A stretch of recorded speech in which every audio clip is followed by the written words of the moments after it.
Hi and hello, I am Athena Pontin here. Welcome to the control system for the biomedical engineers classroom once again. Today we are going to see the next topic of our syllabus, that is control system syllabus, that is mathematical model of the control system. So what is the mathematical model we required and what are the things we need to do, everything we are going to discuss today. Come, let me start the class now.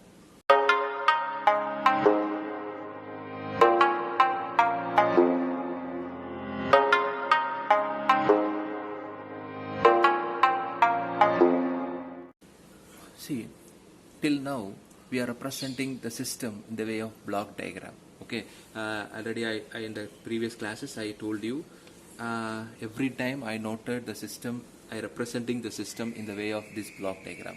This is considered as the elements, and this is the output response, and this is the input command. Everything I represented. If in case these particular block diagrams, apart from this block diagram, is there is any other representation of the system is there or not? Yes, of course, it is there. We can able to represent the system using some of the mathematical derivations or mathematical models. For representing the systems, we are go for the mathematical derivations. We are using some of the equations. That equations are called the differential equations. Actually, differential equations one of the core of the biomedical, one of the core of the mathematical. So in that we are analyzing the system. We are analyzing the systems, each and every part of the system, using the differential equation of the mathematics. So differential equation. So how we can able to represent this particular system? See, of course, during the block diagram representation, we are all know that this particular is considered as the system. This forward path ending is output. This initial starting portion is input. Everything know that. So for the representation of these particular blocks into the differential equation, we need to know some of the basic variables. That is, of course, in the starting itself, I told you, the systems are always representing in the way of G of S. Okay, so if there is no more number of systems, then it is indicated as G1 of S, G2 of S, G3 of S, like that it is go. Okay, so systems is always representing in the variable G of S. Okay, then output response is always representing in the way of C of S. Please remember. Okay, in our class we are going to use this particular variables in the next classes. So you need to remember all these variables. So C of S is always representing the output of the system. R of S is always representing the input of the system. Okay, so these three variables are clear representation of this particular systems. Always, I already told you this particular, if there is any loop over there, this is called as the feedback path. This feedback is always representing in the way of H of S. So I am not saying this is the compulsory, this is the thing followed in all the world as a control system variable. In our class, we are using the output, input, feedback and the system representing as these variables. Okay, so this C of S is representing the output of the system. This R of S representing the input of the system. This H of S representing the feedback path of the system, that is feedback system. This G of S representing the elements of the system. Okay, if there is a multi-input or multi-output as there, then we can able to represent the R of S as R1 of S, R2 of S, R3 of S, then C1 of S, C2 of S, C3 of S. Then if there is more number of feedbacks blocks are there, then we can able to represent H1 of S, H2 of S, H3 of S, everything. Then of course we know that G of S can, if there is more number of elements are there, G1 of S, G2 of S, like that we can able to put a mark. Now, these particular systems, what is this particular S represents? So why not we are not able to use some other elements here in the bracket? So here S domain and the T domain are two different domain functions. S domain always indicates the frequency domain principle. This T domain is always representing the time response. Okay, so that is what here we are going to represent initially the time response and the frequency response. For the frequency response principle, for the frequency response purpose, we are going to use the simple R of S, C of S, H of S. If in case we need to convert the frequency into the time domain, then we are going to use the time response function. Okay, that we are already know that in the mathematics, the S domain is converted to the T domain. We need to take the Laplace transform. That we know that. Okay, so that is what we are going to use S domain here. If we need to convert the S domain into the T domain, that is time response signal, we need to take the Laplace transform of that particular S domain. That is, you need to keep remember.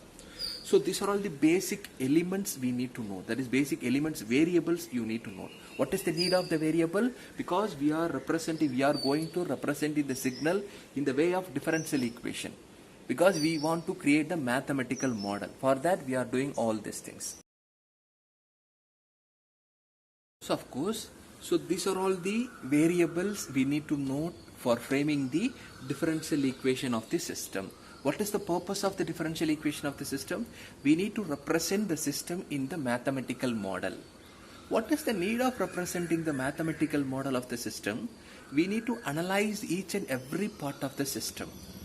Okay, we are not straight away go for the block diagram and representing each and every element's functionality and everything. Once you frame for the mathematical model, then it is very comfortable for you to analyzing each and every elements of the system. Using the equation itself, we can able to solve, we can able to determine where the fault is and where the error is. So, for framing the differential equation, how we can able to analyze the system? See, if you frame any system, of course we know that input elements and the output and the feedback. If you want to analyze the particular system, the input of the system and the output of the system play a main vital role, because according to the input only the output will be executed. Okay, if there is any variations or fluctuations in the output or the input, then there is a problem in any part of the system that we finalized. So, if we are going to analyze particularly the output of the system according to the input, then we can able to determine where the particular problem is. Okay, so once you frame the differential equation, if you want to analyze the particular differential equation, we straight away go for testing the output and the input. So the analyzing of the output and the input can be determined by the function called the transfer function. Determined by the function called the transfer function. That transfer function is always representing in the variable capital T of S. Please remember, one more variable is added. What is the purpose of this transfer function? This particular transfer function, using this particular transfer function, we are going to analyzing the differential equation of the particular system by the way of analyzing the output with the help of the input. So what is the formula? There is a formula there to determining the any sort of systems. So if you want to check the transfer function of the system, the transfer function will say the accuracy of the particular system. So what is the formula for the transfer function is, the transfer function is equal to Laplace transform of the output to the Laplace transform of the input. Please remember. So if you want to analyze the output and the input with the help of input, we are going to note the Laplace transform of the output and the input. So once we take the Laplace transform of the output and the Laplace transform of the input, then we go and substitute in the transfer function formula. So once we are substituting the Laplace transform function in the formula, we are going to take the transfer function of the system. This transfer function indicates the or resembling the accuracy of the particular system. So the transfer function of the system is equal to Laplace transform of the output divided by Laplace transform of the input. Okay, we can able to say in the way of formula as T of S is equal to Laplace transform of R of S, C of S divided by Laplace transform of R of S.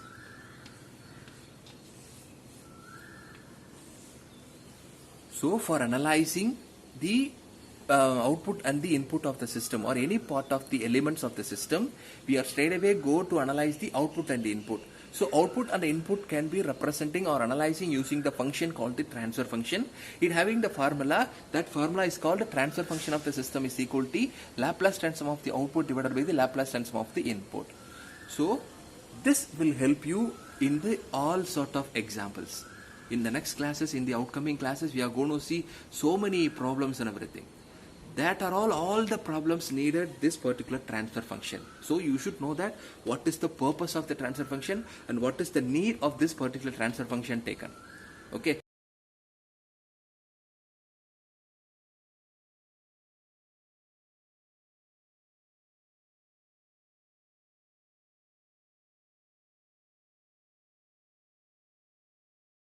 So that's all about the today's class. You need to remember all these variables, particularly for determining the transfer function of the system. You need to note what is all these things. So what is the purpose of transfer function and what is the need, what is the requirement of this transfer function is output response, input response, Laplace transform of the output and the input, very important. Then the representation of all these systems. Because if you go for analyzing the system, each and every time you are go along with the blocks is not at all useful. If you are converting all the blocks and the response and the input into the differential equation, then it is very comfortable for you to determine or analyzing the system's response. We are going to check the accuracy rate of the system. We are straight away go to the transfer function and write the differential equation of output and the input. Then that particular thing will determine you about the accuracy rate of the system. Okay, so this is what we need to remember this, because in outcoming classes all the systems you need to determine the transfer function. So the transfer function formula is very important. So in the next class, using these particular differential equations and the transfer function, we are going to see the next model under the mathematical model, that is mechanical translational system, mechanical rotational system. What is that and what are the variables we are going to use in that particular models, and how we can able to execute that model, everything we are going to see in the upcoming classes. Thank you very much.